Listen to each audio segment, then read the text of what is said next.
सार्वजनिक बांधकाम विभाग उपविभागीय कार्यालय कळंब। आता सकाळचे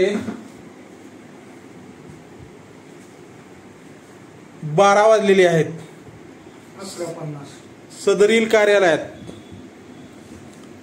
ऑफिस उघड आहे, एकही व्यक्ती हजर नाही। लेखा शाखेला कुलूप आहे।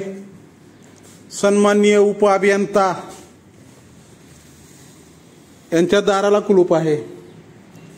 तांत्रिक शाखा आवक जावक यालाही इथं कुणीही व्यक्ती ऑफिसमध्ये नाही। जवळपास 8 ते 10 जणांचा कार्यालयीन स्टाफ या कार्यालयात असताना एकही व्यक्ती जागेवर उपस्थित नाही।